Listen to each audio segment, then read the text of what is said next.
आज हम पढ़ने वाले हैं क्लास 10th की मैथ का चैप्टर नंबर 2 जिसका नाम है बहुपद। इस चैप्टर को अभी तक आप लोगों ने ऊपर ऊपर से ही पढ़ा होगा, लेकिन आज मैं बिल्कुल जीरो लेवल से पढ़ाऊंगा। फटाफट आज का जो वीडियो है ना, ये चैप्टर 2 का इंट्रोडक्शन का वीडियो है, ठीक है ना। इसमें आपको छोटी से छोटी और बड़ी से बड़ी अपने लेवल तक की सारी बातें मिलेंगी, ठीक है ना। तो चलिए देर ना करते वीडियो करते हैं स्टार्ट। सबसे पहले चैप्टर का नाम डालते हैं, क्या है? बहुपद। क्या है? बहुपद। ठीक है, ये जो बहुपद है ना, वो गणित के किस भाग का हिस्सा है, यानी कि इस चैप्टर को हम गणित के किस भाग में पढ़ते हैं, पहले आप मुझे ये बताओ। पता है क्या? नहीं पता? आज जान जाओगे।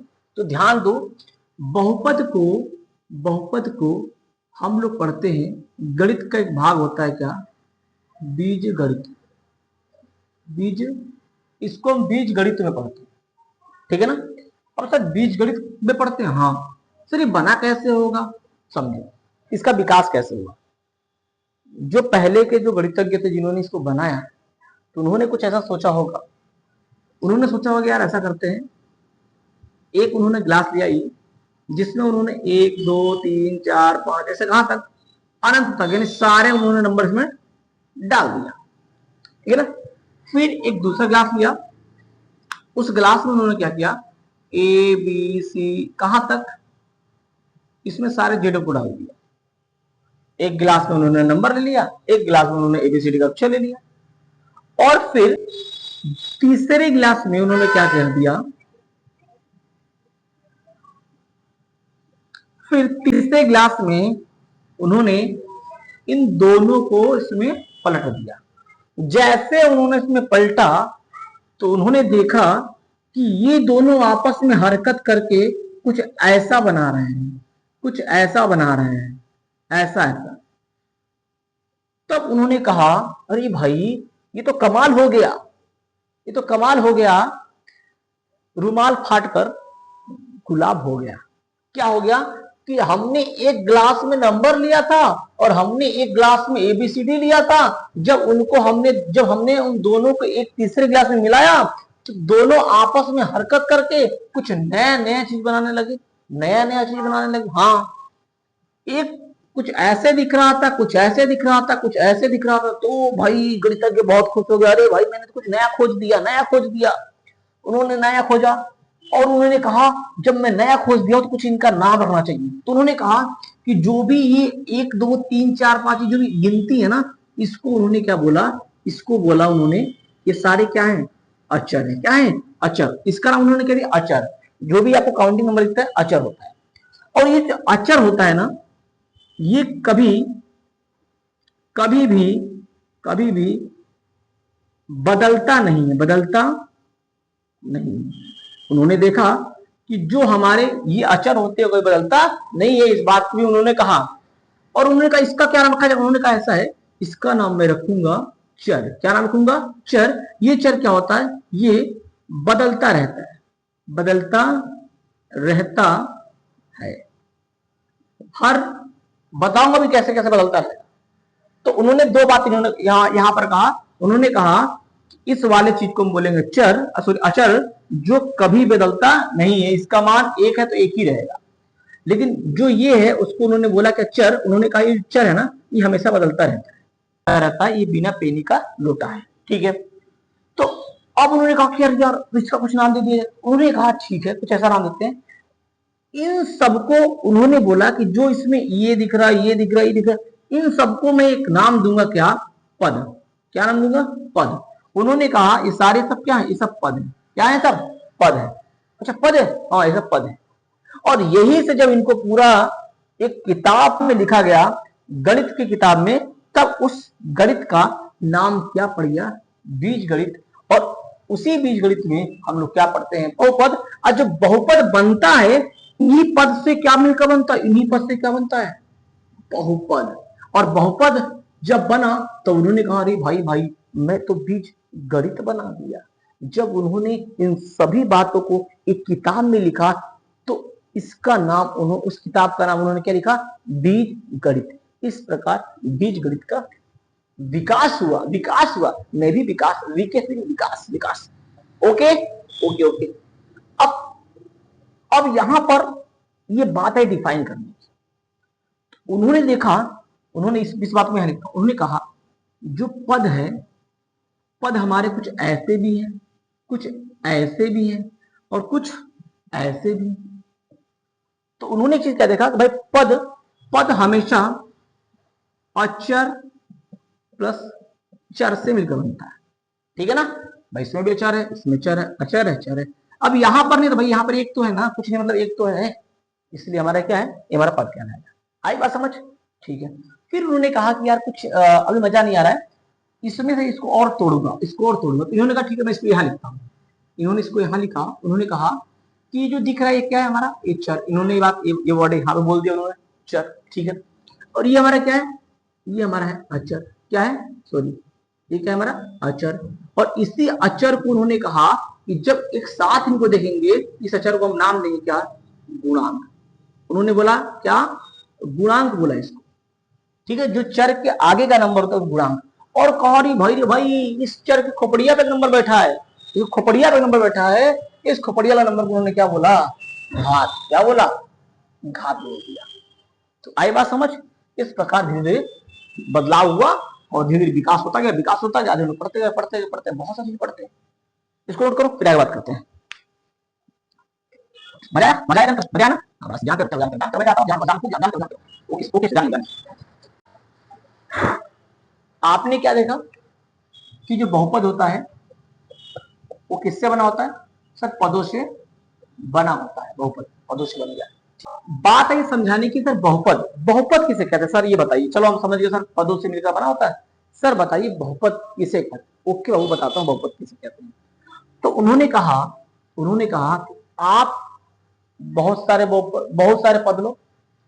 तो उन्होंने कुछ ऐसे पद लिया, उन्होंने कुछ ऐसा पद ले लिया, कुछ ऐसा लिया, फिर उन सबको जोड़ दिया, फिर उन्होंने कुछ ऐसा लिया, फिर उन्होंने कुछ ऐसा लिया, इनको भी जोड़ दिया, फिर उन्होंने कुछ ऐसा लिया, ऐसा ले लिया उन्होंने, फिर उनको भी जोड़ दिया, फिर उन्होंने कुछ ऐसा किया, कुछ ऐसा ले लिया, जोड़ घटा, इसमें जोड़ घटा दोनों कर दिया, फिर उन्होंने कुछ ऐसा पद ले लिया,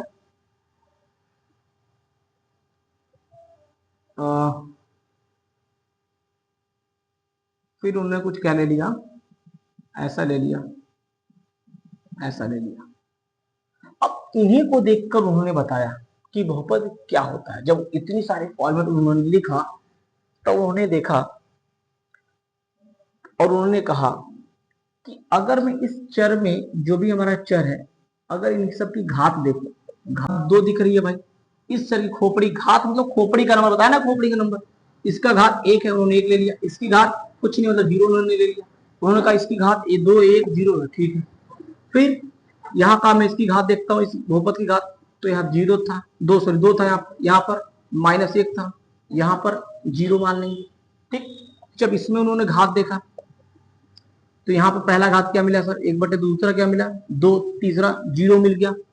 जब इसमें घात उन्होंने चेक किया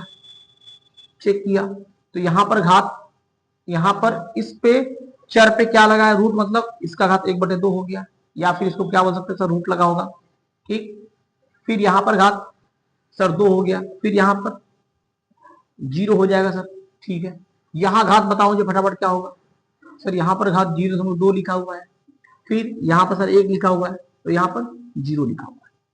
तो जब उन्होंने ऐसे ऐसे हरकत देखी कि भाई ऐसे ऐसे पद हरकत कर रहे हैं, तो उन्होंने कहा कि ऐसा है कि जिनकी खोपड़ी पे बट्टे वाले नंबर हो, या फिर जिस चर पे क्या लगा होगा, रूट लगा होगा, जिस चर के खोपड़ी पे घात दशमलव वाले नंबर होंगे, जिस बहुपद में चर की घात माइनस वाले नंबर होंगे, जिस बहुपद में घात बट्टे वाले होंगे, उन सबको मैं बहुपद नहीं बोलूंगा। मैं बहुपद नहीं बोलूंगा, बहुपद उसे ही बोलूंगा जो एक पूर्ण नंबर हो। जैसे 210। तो यहां पर क्या, ये पूरा पूर्ण नंबर है, तो पूर्ण संख्या।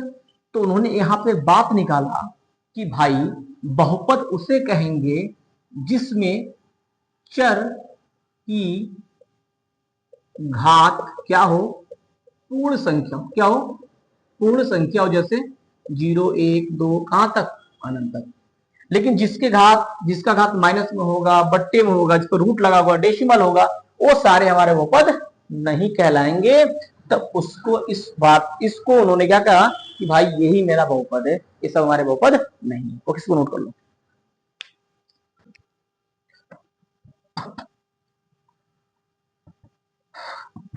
जा तू चाहे जा।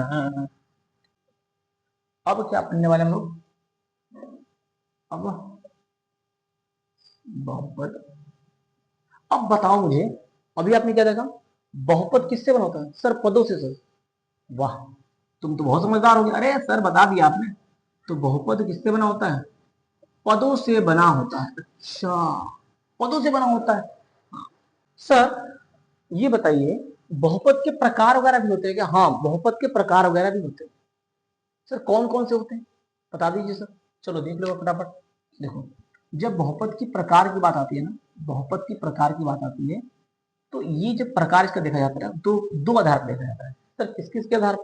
पहला आधार हो जाता है क्या, पदों की पदों की संख्या के आधार पर। अच्छा, पदों की संख्या के आधार पर, हाँ, बहुपद के पास। और दूसरा सर, दूसरा होता है घात की आधार पर। अच्छा, घात के आधार पर सर, किसके, जो चर होगा, चर के घात के आधार पर।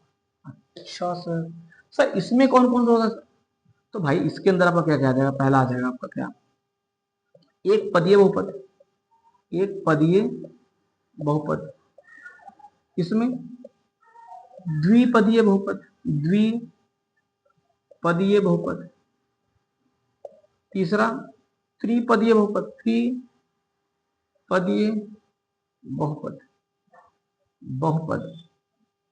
अच्छा सर, एक पदी किसे बोलेंगे? अरे यार, जिसमें पद की संख्या कितनी होगी, एक होगी। सर द्विपदीय, जिसमें पदों की संख्या कितनी होगी, दो होगी। सर इसे जिसमें पदों की संख्या कितनी हो जाएगी, तीन होगी, उसे त्रिपदीय बहुपद बोलेंगे। अच्छा सर, सर ये बताइए, चलो देखो, पहला होता है इसमें, पहला होता है शून्य बहुपद। शून्य बहुपद। बहुपद इसका मतलब जब घात, अधिकतम घात क्या हो, जीरो। अच्छा सर, दूसरा रैखिक बहुपद। रैखिक बहुपद। सर ये मतलब क्या, रैखिक बहुपद किसे कहेंगे, जिसकी घात, सॉरी एक, ओके सर। तीसरा बताइए, तीसरा होता है तुम्हारा क्या, द्विघातीय बहुपद। मतलब सर, अरे यार जिसकी घात कितना हो, दो होगा, नाम से नहीं पता चल रहा है? हाँ सर पता चल रहा है। तीसरा, चौथा सर, चौथा ले लो क्या, हमारा होता है त्रिघातीय बहुपद। त्रिघातीय बहुपद मतलब सर इसमें घात क्या होगा, तीन होगा। हाँ, इसमें अधिकतम घात कितना होना चाहिए, तीन होना चाहिए। ओके सर, समझ में आ गया सर। ये हमारे बहुपद के प्रकार होते हैं, ये सब नाइन्थ पढ़ चुके हैं, मैंने बता दिया फटाफट। अब सर हम अपने ऊपर चलते हैं। सर अब मुझे बताइए कि सर जो मेरा सिलेबस है क्लास 10th में, जो बहुपद पढ़ना है, इनमें से सर किसको पढ़ना है? तो भाई इनमें से आपको पढ़ना है, इसको पढ़ना है। द्वि द्वि सॉरी सॉरी सॉरी, इसको नहीं बेटा, इसमें सॉरी गलती हो गया, ये पढ़ना है द्विघात। अच्छा सर, द्विघाती बहुपद, हाँ, यानी कि सर हमको ये पढ़ना है द्विघात बहुपद। हाँ, आपको अब यही पढ़ना है, आपके सिलेबस में ही है द्विघात बहुपद। अच्छा सर, द्विघात बहुपद उसे बोलेंगे ना जिसमें घात दो हो। हाँ बस, जिसमें अधिकतम घात कितनी हो, दो। अभी सर आपने बताया ना यहाँ पर, तो यहां तक द्वि मतलब दो हो जाए, घात मतलब घात हो जाएगा, द्विघात यानी कि ऐसा बहुपद जिसमें घात, अधिकतम घात कितना हो, दो। अच्छा सर ठीक है। सर ये बताइए, हाँ पूछो सर, ये दिखता कैसे होगा? अच्छा देखना है क्या? हाँ सर, चलो देखो, ये भाई दिखता कुछ ऐसे है, A X square plus B X plus C, लेकिन इसमें कभी भी ए का मान जीरो नहीं होना चाहिए। अच्छा सर, ये ऐसे होता है? हाँ, ये ऐसे दिखता है। अच्छा सर ये बताइए इसमें ए का मान 0 क्यों नहीं होगा? अरे भाई यहाँ पर ए का मान 0 इसीलिए नहीं होता है कि अगर इसमें आप ए का मान 0 कर दोगे ना तो पूरी वैल्यू 0 हो जाएगी। सर कैसे? चलो देखो समझो। अगर मान लो तुमने इसमें क्या कर दिया, ए बराबर तुमने क्या ले लिया 0। जब ए बराबर तुम 0 लोगे तो यहाँ पर इसका पूरा का मान क्या 0 हो जाएगा? भाई 0 से इसको पूरा करेंगे तो 0 आएगा। तो 0 जब हो जाएगा तो क्या बचेगा? केवल बी एक्स प्लस सी बचेगा, बी एक्स प्लस सी बचेगा। हाँ सर। अब मुझे बताओ इसमें अधिकतम घात कितना दिख रहा है? सर 1 दिख रहा है। तो क्या आप इसको द्विघात बोलोगे? सर नहीं बोलेंगे। क्यों नहीं बोलोगे? क्योंकि सर अभी आपने बताया कि अधिकतम घात 2 होना चाहिए, तो भाई इसमें अधिकतम घात 2 थोड़ी ना है। अच्छा सर इसीलिए इसको 0 नहीं करेंगे। अच्छा सर ये बताइए बी 0 हो सकता है क्या? हाँ हो सकता है। सर कैसे? चलो देखो। अगर मान लो तुमने क्या कर दिया, b बराबर 0 कर दिया, तो जब ये 0 करते पूरा टर्म 0 हो गया, तो क्या बचेगा? ए एक्स स्क्वायर प्लस सी बचेगा। ए एक्स स्क्वायर प्लस सी बचेगा। और ये सर इसमें तो सर ये आ रहा है, इसका मतलब द्विघात बहुपद है, मतलब 0 हो सकता है। हाँ 0 हो सकता है, यानी बी 0 हो सकता है। अच्छा सर। सर सी बताइए। चलो देखो सी को ले लो। अगर इसमें तुमने सी बराबर 0 कर दिया तो बहुपद क्या बचेगा? तो ये बच जाएगा, यानी A X square plus B X. अच्छा सर यानी कि ये भी हमारा द्विघात बहुपद होगा। हाँ यानी इसका मतलब सर आप ये बोल सकते हैं कि द्विघात बहुपद में बी और सी 0 हो सकते हैं। हाँ बिल्कुल हो सकते हैं, लेकिन कभी भी ए 0 नहीं हो सकता। हाँ नहीं हो सकता, ये बात ध्यान रखना आपको। ए का मान कभी भी 0 नहीं होगा, बी और सी 0 हो सकता है। Okay sir. अच्छा सर मुझे ये बताइए, ठीक है समझ में हमको आ गया सर। यहाँ पे सर ये क्या है सर? भाई ये जो ए है ना, जो ए है वो एक्स स्क्वायर का गुणांक है। अच्छा गुणांक है, हाँ लिख दो एक्स स्क्वायर का गुणांक, गुणांक। अच्छा सर एक्स स्क्वायर का गुणांक है ए। हाँ इस बात को ध्यान रखना मेरे साथ। अच्छा सर बी क्या है? अच्छा बी, बी देखो बी भी क्या है? बी एक्स का गुणांक है। अच्छा एक्स का गुणांक है। अच्छा तो सी क्या है? सी, सी हमारा नियतांक है, स्थिरांक बोल सकते हैं। स्थिरांक कोई कांस्टेंट वैल्यू है, स्थिरांक है। अच्छा सर ठीक है सर, समझ में हमको आ गया कि द्विघात बहुपद क्या होता है, कैसे होता है, इसमें क्या कंडीशन होता है, क्या क्या 0 हो सकता है, क्या क्या 0 नहीं हो सकता है, इसमें ए को क्या बोलेंगे, इसमें बी को क्या बोलेंगे, इसमें सी को क्या बोलेंगे। आई होप सारा कुछ मैंने इसमें बता दिया। ओके अभी तो बहुत सारी चीजें बाकी है। और क्या बाकी है सर? चलो देखो ये जो बहुपद है ना, इस बहुपद को एक शॉर्ट फॉर्म में लिख सकते सर। कैसे? देखो ध्यान से। इसको हम ऐसे बोल सकते हैं P of X is equal to, sir ये कैसे आपने बोल दिया? सर इसका मतलब क्या होगा? देखो ध्यान से। पी का मतलब होता है बेटा पॉलिनोमियल, मतलब हिंदी बोल दे बहुपद। अच्छा सर बहुपद, हाँ तो पी एक ऐसा बहुपद है जिसमें ये वाला चर है। अच्छा सर, हाँ सर इसमें सर एक्स दिख रहा सर, समझ में आ गया सर कि P के पास जो हमारा चर होगा इसका मतलब उस बहुपद में ये चर होगा। हाँ ये चर होगा। सर कुछ एग्जांपल बता दीजिए। चलो देखो एग्जांपल देखो कुछ यहाँ था। जैसे मैंने लिख दिया, मैंने क्या P of Y square plus 7y plus. अब आप मुझे बताओ कि इसमें कौन सा चर यूज हुआ सर? y। तो यहाँ पर क्या आएगा?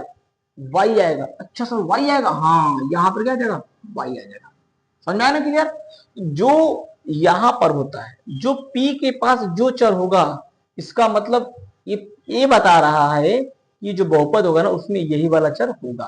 तो देखो भाई जो बहुपद है उसमें यही वाला चर है। तो आप इसको आप ऐसे लिख सकते हो, p ऑफ y बराबर Y square plus P sorry 7y plus में 8। ओके ओके ये बहुत इंपॉर्टेंट है। अब देखेंगे इसकी राज, इसकी सच्चाई क्या है। अच्छे अच्छे बच्चे रोने लगते हैं। हो गया? जी जी हो गया बेटा, बेटा तुमको देख वो चाह के मुझे यूं भुला ना सकेगी, मेरी यादों को दिल से वो मिटा ना सकेगी। न वो मेरी हुई न मैं उसका हुआ, न जाने कैसा मंजर हुआ, दिल धड़कता रहा, बस धड़कता रहा, बस यादों में उसके तड़पता रहा, सदाएं सुनो कहानी सुनो और जेब्रा की कहानी सुनो। ओके सर, ओके सर, सुनते हैं। चलो अब हम क्या जानेंगे। अभी आपने क्या देखा कि सर अगर कोई बहुपद लिखा होता है वो ऐसे पी ऑफ एक्स बराबर X square plus B X plus ऐसे फॉर्म। हाँ, ये तो मैंने बताया, ठीक है सर। अच्छा सर एक बात बताइए, आप पूछो, अगर सर हम इस द्विघात बहुपद को हल करते हैं, अच्छा करते हैं तो क्या मिलेगा। चलो एक क्या है, ये सब द्विघात बहुपद है, वो लिख दे रहा हूं, तुम लोग को सर पता नहीं क्या क्या बताते थे। एक क्या है हमारा, ये हमारा है द्विघात बहुपद। ओके सर, अब मुझे बताओ इस द्विघात बहुपद को जब तुम हल करोगे, क्या करोगे, हल करोगे तो जो तुम्हें मान मिलेगा उसे क्या बोलोगे। सर सर मुझे पता तो तब थोड़ी ना पढ़ते हैं क्लास, आप बताइए ना क्या बोलते हैं। तो ठीक है भाई, गुस्सा उस्सा मत करो। जब हम द्विघात बहुपद को जब हल करते हैं तो पता है क्या मिलता है, क्या मिलता है, अरे कुछ मान मिलता होगा, तो मुझको पता है मान मिलता है, उसको कहते क्या, कहते क्या है भाई, उसको कहते हैं शून्यक। शून्य, अच्छा सर शून्यक बोलते हैं, हाँ उसको क्या बोलेंगे, शून्यक बोलेंगे। जब आप इस बहुपद को हल करें तो हल करने के बाद जो मान मिलेगा उसको क्या बोलेंगे, शून्य। अच्छा सर, सर यहाँ पे शून्य जो मिलेगा वो सर इसमें किसका मान होगा, किसका मान होगा, हाँ। अच्छा अब मुझे बताओ इसमें कौन सा चर अवेलेबल है, सर एक्स है सर। कैसे पता, सर पी के पास सर एक्स है, हम सर जान गए सर इसमें एक्स है। इसका मतलब इसमें जो शून्य का आएगा ना वो किसका आएगा, एक्स का आएगा, किसका आएगा, एक्स का आएगा शून्य। क्यों, क्योंकि इस द्विघात बहुपद में जो चर यूज हुआ है वो क्या है, एक्स। ठीक है सर, समझ में आ गया सर। अच्छा शून्य कहते किसे सर ये बताइए, शून्य किसे कहते हैं, ठीक है सर, शून्य किसे कहते हैं, देखो ध्यान से। शून्य वह मान होता है, वह मान होता है जिसे जिसे बहुपद में, जिसे इस बहुपद में रखने पर, क्या करने पर, रखने पर, रखने पर, रखने पर इस पूरे बहुपद, इस पूरे बहुपद का मान क्या कर दे, जीरो के बराबर कर दे। अच्छा जीरो कर दे, उसे हम क्या बोलेंगे, उसे उस मान को हम क्या बोल देंगे, शून्य बोल देंगे। समझ में आया कि नहीं आया, मतलब शून्य वह मान होता है जिसे बहुपद में रखने पर वह इस बहुपद के मान को क्या कर दे, जीरो के बराबर कर देगा, तो इस मान को हम क्या बोलेंगे, शून्य बोलेंगे। अच्छा सर, सर करके दिखाइए, चलो देखो। जैसे मान लो हमने क्या ले लिया, एक बहुपद हमने ले लिया पी ऑफ एक्स बराबर 5x-5 ले लिया, ठीक है सर। और हमने बोला कि इसका एक शून्यंक है एक, क्या है एक, यानी एक्स का मान क्या है, एक है, उसको इसमें रखते हैं, देखते हैं। चलिए तो एक्स बराबर एक रखने पर हमने एक क्यों रखा, क्योंकि हमने क्या बोला कि एक क्या है, इसका शून्यंक है, ठीक है ना, ठीक है सर। तो रखो यहां पर 5 × 1 - 5, 5 सॉरी पी एक बराबर 5 कम 5, 5 कम 5, तो पी ऑफ 1 का मान क्या गया सर, जीरो आ गया सर। ओ सर समझ में आ गया सर, समझ में आ गया, बिल्कुल आ गया सर। जैसे ही हमने एक्स का मान रखा इसने पूरे बहुपद का मान जीरो कर दिया, हाँ जीरो कर दिया, इसीलिए आप इसको जीरो बोल रहे, शून्य बोल रहे हो, हाँ जो मान शून्य कर दे उसे क्या बोलेंगे, शून्य। ठीक है सर, समझ में आ गया। कोई ऐसा मान होगा जिसको बहुपद में रखेंगे और उसको हल करेंगे, अगर पूरा बहुपद का मान जीरो आ गया तो क्या बोल देंगे, शून्य बोल देंगे। आई बात समझ, ठीक है सर। और कुछ बताइए सर। अब मान लो बाबू, अब मान लो कि अब आपको इस शून्य को ग्राफ पर देखना हो, किस पर, ग्राफ पर। सर ग्राफ पर सर कहते हैं, चलो इसको मिटाता हूं, आगे देखते हैं।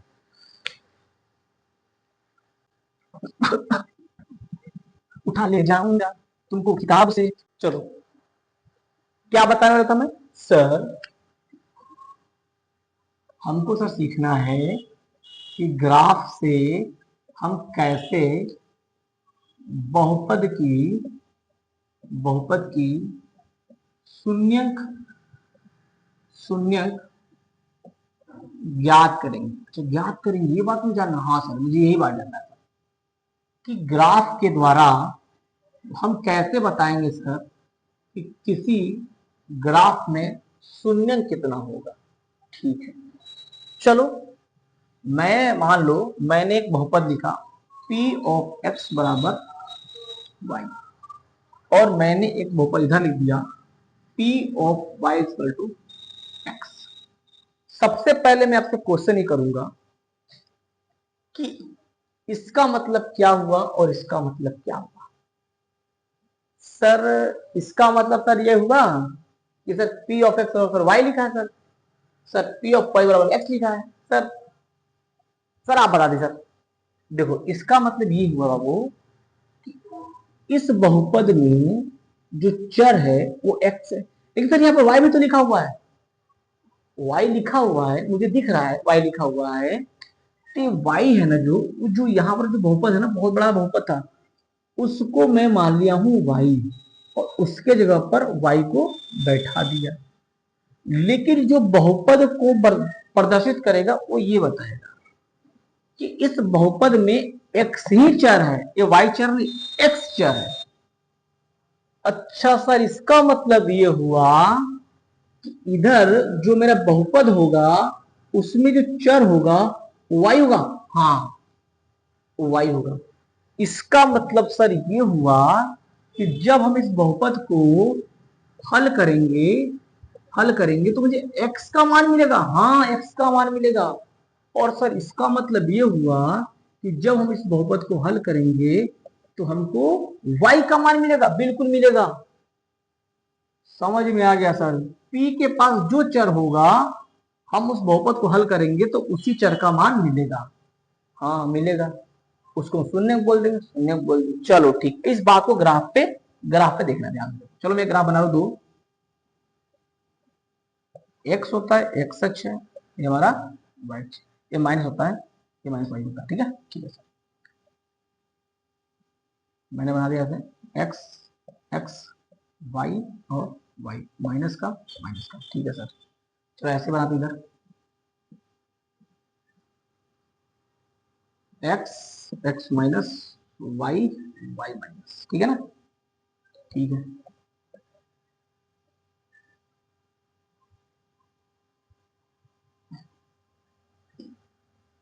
x x minus y y minus.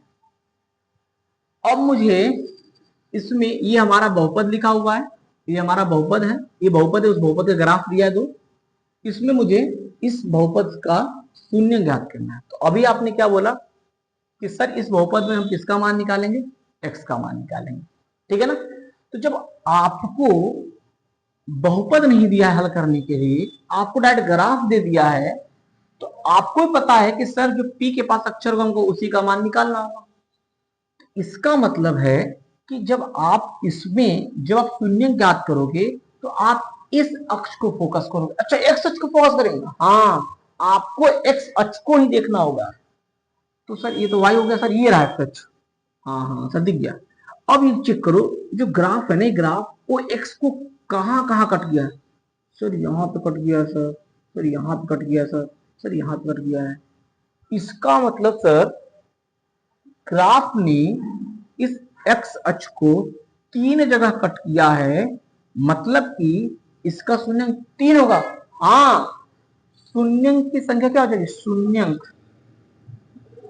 की संख्या बराबर 3 हो जाएगा। अच्छा सर, सर इसमें तो सर हम बता देंगे, बताओ सर 1 2, सर 2 होगा। हाँ बहुत बढ़िया। तो इसमें शून्यंक कितने हो जाएंगे अपने, शून्यंक बराबर हो जाएंगे 2 हो जाएंगे। अच्छा अब इसमें तुम मुझे बताओ, तुम बताओ मुझे। सर इसमें अगर सर y p के पास y है, इसका मतलब इसका हल p मिले, y का मिलेगा मान, मतलब हमको इसमें सर y अक्ष को देखना होगा। हाँ y अक्ष को देखना होगा। तो सर y हमारा ये है सर, एक पॉइंट यहाँ कट किया सर, दूसरा यहाँ पर सर, तीसरा सर शून्यंक 3। वेरी गुड, बहुत सही। शून्यंक कितना हो जाएगा इसमें? 3 हो जाएगा। इसमें सर, इसमें अगर मैं y को देखूं सर तो यूं कट किया, यू कट किया, यू कट किया, तो सर यहाँ से शून्यंक कितना हो गया? शून्यंक हो गया 3। ओके सर, शून्यंक 3 हो गया, समझ में आ गया, मजा आ गया, मजा आ गया ना सर, मजा आ गया। तो भाई ये आपका ऐसे सवाल बुक में मिलेंगे। और यहाँ पर बच्चे देखो, पता क्या, बहुत आसान होगा, बच्चे अरे मैं कर लूंगा, लेकिन जैसे हम इसके जगह पर ऐसे कर दिए तुरंत दांत चियार देते हैं, जान ही नहीं पाते। वो तो सब सवाल को ऐसे करते हैं, इसमें भी वही करेंगे, ओ एक्स को देखेंगे, ओ एक्स को देखेंगे। ये गधा लोग नहीं देखेंगे कि हम यहाँ पर क्या लिखा हुआ, यहाँ पर क्या लिखा हुआ। अब बच्चों को इसमें फंसते हुए देखे हैं कैसे।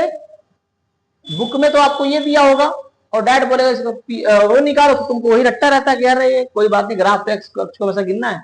टीचर ये बताता है बेटा ऐसा करना, आपके ग्राफ को देखना और एक्स को कितने जगह कट कर रहा है गिन कर लिख देना, आंसर हो जाएगा। लेकिन टीचर कभी ये नहीं कहता है कि आप इसको भी देखना, आप इसको भी देखना, ठीक। जब आपने इसको देखा तभी तो दोनों में डिफरेंस बता पाए। जी सर, इसको नोट कर लो।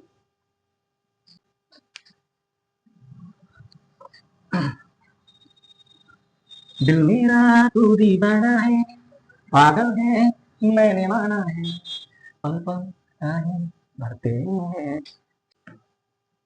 सर मैं सर शून्यंक जान गया, शून्यंक क्या होता है, शून्यंक कैसे, किसी बहुपद का शून्यंक कैसे निकालेंगे सर, सर ये समझ में आ गया सर। लेकिन सर आपने एक चीज नहीं बताया, क्या नहीं बताया बताओ सर, मुझे आपने ये नहीं बताया कि द्विघात बहुपद में शून्यंक कितना होगा। अच्छा तुम्हें यही जानना है क्या? हाँ सर, चलो देखो फिर, देखते हुए तुम्हारी इच्छा है जरूर पूरा करूंगा। द्विघात बहुपद, चलो फिर से लिखते हैं, द्विघात बहुपद। क्या जानना आपको? सर शून्यंक के बारे में जानना है। तो भाई से देखो, अगर इसकी मैं सूत्र लिखूं तो क्या बनेगा? X square plus B X plus, यही था, हाँ सर यही था सर, ये का मान है 0 नहीं होना चाहिए, ठीक है। अब मुझे बताओ इसमें अधिकतम घात कितना दिख रहा है सर? अधिकतम घात, अधिकतम घात सर दिख रहा है हमको 2। तो जब 2 आपका अधिकतम घात है, इसका मतलब इसमें जो शून्यंक मिलेगा, शून्यंक मिलेगा वो भी कितना हो जाएगा आपका? 2। अच्छा 2 हो जाएगा सर, जितना अधिकतम घात उतना शून्यंक। हाँ, और अगर यह सबसे बड़ा घात इसका 3 होता तो सर शून्यंक 3 मिलता। हाँ, अगर 4 का तो सर शून्यंक 4 मिलता। हाँ सर, समझ में आ गया सर कि द्विघात बहुपद में जो शून्यंक होता है वो कितना होता है? 2 होता है। क्यों? क्योंकि उसकी अधिकतम घात ही 2 होती है। आई बात समझ? ठीक है। अभी मैं इस टॉपिक का जो नाम है ना उसको बिल्कुल प्राइवेट रख रहा हूँ। ओके सर, प्राइवेट कर दिए, कोई बात। इस टॉपिक का जो नाम है ना वो प्राइवेट है। और अभी जो टॉपिक पूरा समझा दूंगा, फिर आप खुद कहोगे सर क्या बता दिया आपने। ठीक है, चलो ओके सर, बताइए। चलो मानते हैं, माना माना द्विघात बहुपद, बहुपद X square plus B X plus C का शून्यंक अल्फा और बीटा है। अच्छा सा, हाँ, तो X square plus B X plus C के गुणनखंड एक्स माइनस अल्फा तथा एक्स माइनस बीटा होगा। ओके सर, आपने बोल दिया तो होगा। अरे होगा क्या बेटा, सही है, होगा ना। इसको 0 के बराबर करोगे, देखो कैसे, अगर x को 0, इसको 0 के बराबर करोगे तो x का मान क्या है सर? अल्फा आ गया। इसको करो, x का मान क्या है सर? बीटा आ गया। तो एक का मान अल्फा, एक का मान बीटा। आपको पता है कि इसमें 2 शून्य मिलेंगे तो अल्फा बीटा आ गया। तो इस चीज को आप ऐसे भी लिख सकते हैं। ओके सर, ठीक है सर, और बताइए सर। चलो अब इस बात को तो हम कैसे लिख सकते हैं? इस बात को ऐसे लिख सकते हैं कि अगर ये दोनों गुणनखंड है तो इन दोनों को गुणा करूंगा, इसके माने क्या हो जाए, बराबर होगा। बिल्कुल, अगर अल्फा एक्स माइनस अल्फा और एक्स माइनस बीटा इस द्विघात बहुपद का गुणनखंड है, तो मैंने बोला इसका जो मान होगा वो इन दोनों को गुणा करेंगे तो उसका मान बराबर आ जाएगा। अच्छा लिखिए सर, तो A X square plus B X plus C का जो मान होगा वो के कोई कांस्टेंट मान लेंगे यहाँ पर, alpha sir x minus alpha into x minus beta मान होगा।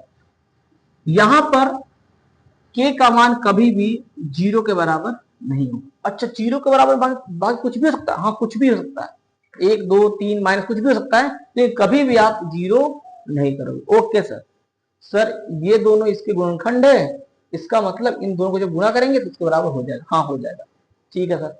आगे बताइए, चलिए आगे देखते हैं। तो X square plus B X plus C बराबर के को ऐसे रखिए, गुणा कर देंगे सर, गुणा कर दे तो क्या हो जाएगा sir, X square minus beta X minus alpha X minus plus minus plus alpha beta, ठीक है। A X square plus B X plus C बराबर, यहां पर क्या होगा सर, यहां से मैं अगर माइनस कॉमन लूंगा तो सर हो जाएगा कुछ ऐसे, अल्फा प्लस बीटा एक्स हो जाएगा, नहीं हो जाएगा। अरे भाई यहाँ से माइनस कॉमन लो तो माइनस बाहर आ जाएगा, तो जब बाहर ब्रैकेट में करेंगे तो अंदर चिन्ह बदल जाएगा। तो आप मैंने पहले अल्फा कर लिया फिर बाद में बीटा कर दिया, कोई दिक्कत, कोई दिक्कत नहीं। अब प्लस में यहाँ पे हो जाएगा अल्फा बीटा, ठीक है ना, ठीक है सर। अब क्या कर दो, के से अंदर मल्टीप्लाई कर दो, क्या कर दो, के से अंदर मल्टीप्लाई कर दो, करते हैं मल्टीप्लाई। तो A X square plus B X plus C बराबर K X square minus K K alpha plus beta X plus K alpha beta, ठीक है सर, होगी बात, ठीक है। अब तुम्हें करना क्या है, क्या करना है सर, अब इसमें तुम्हें गुणांकों की तुलना करनी है। गुणांकों की तुलना, मुझे बताओ ये क्या है सर, आपने बताया था एक्स स्क्वायर गुणांक है, बी क्या है सर, आपने कहा था सी का एक्स गुणांक है, और सी क्या है मेरा सर अचर है। फिर से मैंने कहा ए क्या है हमारा सर, ए हमारा एक्स स्क्वायर का गुणांक है, बी सर एक्स का गुणांक है सर, सी हमारा अचर है। यहाँ पर एक्स स्क्वायर गुणांक है सर एक्स है सर, ये सर एक्स का गुणांक है और ये हमारा अचर है। इसका मतलब सर अगर मैं इसकी तुलना, अगर इसकी तुलना सर अगर मैं इससे करूं तो हम ऐसा बोल सकते हैं के का मान क्या है ए, हाँ तो लिख दो, क्या लिखेंगे सर, मैं बोलता हूँ लिखो, क्या लिखें, लिखो यहाँ पर एक्स स्क्वायर की तुलना करते हैं, एक्स स्क्वायर की तुलना करने पर क्या होता है भाई, तो आपको मिला के बराबर ए मिल गया, कब, जब हमने एक्स स्क्वायर की तुलना की। भाई एक्स एक्स ये और ये सेम है, तो के बराबर ए मिला कि नहीं मिला, मिल गया सर, ठीक है। अब आगे बढ़ो, यहाँ पे तो इसको देखो, इसको देखो, इसको देखो, यहाँ भी एक्स यहाँ भी एक्स, मतलब ये पूरा मान इस बी के बराबर होगा, हाँ सर। तो अब देखिए एक्स की तुलना करने पर, एक्स की तुलना करने पर करो भाई, इसका मतलब सर जो b बराबर है वो माइनस के अल्फा प्लस बीटा बराबर, हाँ हो जाएगा, हो जाएगा। अच्छा अब तो तुमने के बराबर यहाँ क्या निकाला सर, ए निकाला, तो यहाँ के का मान ए रख दो, तो b बराबर माइनस ए ब्रैकेट में अल्फा प्लस बीटा स्क्वायर के नीचे, तो माइनस बी बाई ए बराबर अल्फा प्लस बीटा, यानी अल्फा प्लस बीटा क्या आ गया सर, माइनस बी बाई ए आया। अच्छा माइनस बी बाई ए आ गया, हाँ। और ध्यान से देखो तुमने क्या देखा सर, हमने देखा सर कि सर जो आपने जो दोनों सर शून्य माने सर ना, वो इन दोनों को जोड़ने पर ये वैल्यू मिल रहा है, हाँ। इसको क्या बोलेंगे सर, इसको कुछ नाम है क्या, हाँ क्या नाम है, अरे भैया ये तो सबसे बड़ा गेम है, इसे तो मुझे लाना था, क्या ये है शून्यांकों का योगफल।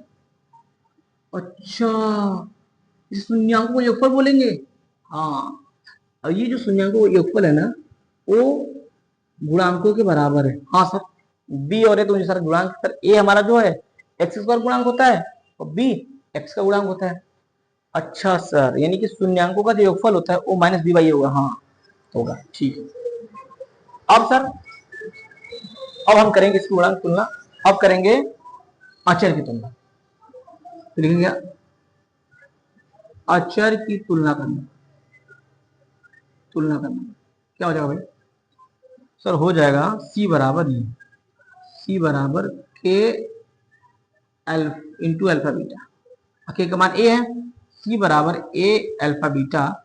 इसका मतलब यहां से क्या आ जाएगा, ए इधर आ जाएगा, तो सी बाई ए बराबर alpha into beta. Alpha into beta दिख रहा है नीचे? हाँ दिख रहा है। तो यहां से हम बोल सकते हैं क्या, अल्फा इंटू बीटा बराबर सी बाई ए। अच्छा सर, समझ में आ गया सर। सर यहां पर हमने क्या देखा कि इन दोनों को जोड़ा जा रहा था, तो ये आ रहा था, मतलब इसको आपने बोला था शून्यांकों का योगफल, और यहां पर इन दोनों का गुणा किया जा रहा है, और ये हमारा क्या सर गुणांक है। इसका मतलब इसका भी कुछ नाम होगा। हाँ क्या नाम होगा इसका? इसका इसको बोलेंगे बाबू शून्यांकों का गुणनफल। क्या बोलेंगे? शून्यांकों, शून्यांकों का गुणनफल। अच्छा सर, इसका नाम शून्यांकों का गुणनफल है। हाँ अच्छा सर जी, तो बाबू हमको यही निकालना था। क्या निकालना था? शून्यांकों का योगफल और शून्यांकों का गुणनफल। सर आपने सर शून्यांकों का योगफल बोल दिया, गुणनफल बोल दिया, सर इसको कुछ आपने नहीं बोला। तो भाई इन दोनों को मिलाकर एक चीज बोला जाता है। क्या बोला जाता है? शून्यांकों तथा गुणांकों के बीच संबंध। अच्छा यही बात थी क्या? हाँ यही बात थी ये। अच्छा सर लिख दिए, फटाफट लिख देते हैं। शून्यांकों तथा गुणांकों के बीच संबंध। अच्छा सर ये संबंध, हाँ ये भाई संबंध है आपका, शून्यांकों और गुणांकों के बीच में ये हमारा क्या होता है, संबंध होता है। अब इसको, अब यहां पर देखो ध्यान से, तो आपका जो मेन फॉर्मूला है आपका ये है, शून्यांकों योगफल और शून्यांकों का गुणनफल। तो ए क्या है आपका, ये शून्यांक और ये क्या है गुणांक। तो इन दोनों में संबंध मिला कि नहीं मिला भाई? इधर शून्यांक है इधर गुणांक है, तो दोनों में रिलेशन मतलब सूत्र क्या मिला, तो ये मिल गया। गुणांकों के लिए, गुणनफल के लिए ये मिल गया। ओके सर, तो इसको मिटा दो, मिटा दीजिए, मिटा दीजिए, कोई बात नहीं। तो यहां से बहुत डायरेक्टली मुझे एक बात क्या बोल सकते हैं, अगर आपसे पूछता है कि शून्यांकों और गुणांकों के बीच संबंध क्या होता है, तो आप कहना इनके बीच दो संबंध होता है।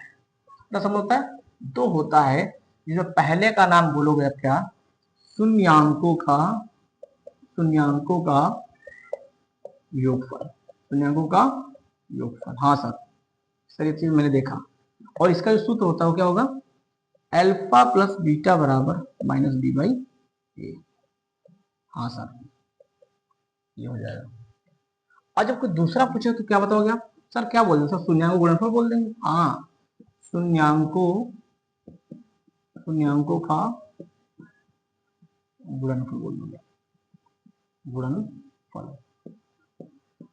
इसका सब सूत्र तो ये हो जाएगा फिर। हाँ अल्फा इंटू बीटा बराबर सी बाई, आई बात समझ? समझ में आ गया। और बाबू इन्हीं दोनों सूत्र का यूज करके हम सवाल को पूरा सॉल्व करेंगे। तो आई होप यहाँ पर आपको क्लियर हुआ होगा कि शून्यांकों का गुणनफल और गुणांकों, शून्यांकों के गुणांकों, सॉरी शून्यांकों तथा गुणांक, अरे यार यहाँ मैंने गड़बड़ कर दिया हूँ, शून्यांकों तथा होना चाहिए, शून्यांकों तथा गुणांकों के बीच संबंध। ओके ओके सर, तो नोट कर लो भाई इसको। हाँ हाँ भाई बड़े बता दिया, कोशिश करो ठीक है। अब ध्यान से देखो क्या देखे सर, अब आपको पढ़ना है कि अगर आपको शून्यांक दिया हो, अभी आपने क्या निकाला सर? अभी हमने ये निकाला है कि मेरे पास द्विघात बहुपद होगा, तो कैसे हम शून्यांक निकालेंगे और कैसे उन दो शून्यांकों और उसके गुणांकों के बीच में संबंध को दर्शाएंगे। सर दो होता है, शून्यांकों का योगफल और शून्यांकों का गुणनफल कर लेंगे। ओके, लेकिन सर मुझे ये बताओ कि सर अगर शून्यांक दिया होगा तो सर कैसे हम बनाएंगे द्विघात बहुपद, अच्छा ये जानना है? हाँ सर बता दीजिए, चलो लो। द्विघात बहुपद बनाना कब? जब शून्यांक दिए हों। ओके ओके, जब शून्यांक दिया होगा तो कैसे हम बनाएंगे द्विघात बहुपद? तो उसके एक सूत्र होता है, बस केवल ध्यान रखना। कौन सा?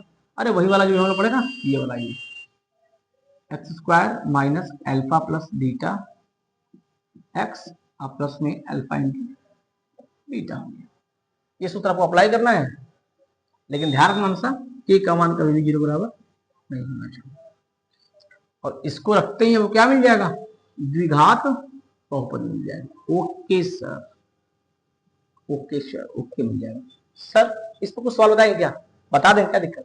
चलो देखो, मान लो आपके बुक में सवाल दिया है, कुछ क्वेश्चन ऐसा है कि दोनों शून्यांकों का योगफल दे दिया है 4 और गुणनफल दिया है क्या? -3। पूछ रहा है कि द्विघात बहुपद क्या होगा? तो लिखते हैं फटाफट, द्विघात बहुपद सूत्र पता है, लिख लो फटाफट। यहाँ पर क्या है? X square minus alpha plus beta X plus में अल्फा इंटू बीटा। अब वैल्यू दो सर, एक्स स्क्वायर, सर इसकी वैल्यू सर 4 है तो लिखो 4x, सर इसका -3 है, -3। तो क्या हो जाएगा यहाँ से? X square minus 4x plus minus minus और माइनस का 3 हो जाएगा। अब यहां पर क्या करना होगा आपको? यहां लिखना होगा जहां के एक क्या है? अचर है। अतः के बराबर 1 रखने पर, के बराबर 1 रखने पर, ठीक है सर, रखते हैं आप। तो जब यहाँ 1 रखोगे तो भाई क्या मिलेगा? एक्स स्क्वायर माइनस 4x और माइनस का 3 मिल गया ना। ये हमारा क्या बन गया? द्विघात बहुपद। हाँ सर बन गया सर, बिल्कुल सर बन गया सर, यहाँ पर 2 घात दिख रहा है। तो भाई इस प्रकार ये इंट्रोडक्शन खत्म हुआ इस चैप्टर का। मिलते हैं अगले वीडियो में इसके एग्जाम्पल्स और एक्सरसाइज के साथ में। चैनल को सब्सक्राइब करो ताकि जब मेरा नया वीडियो सबसे पहले आप तक पहुंचे। Okay bye.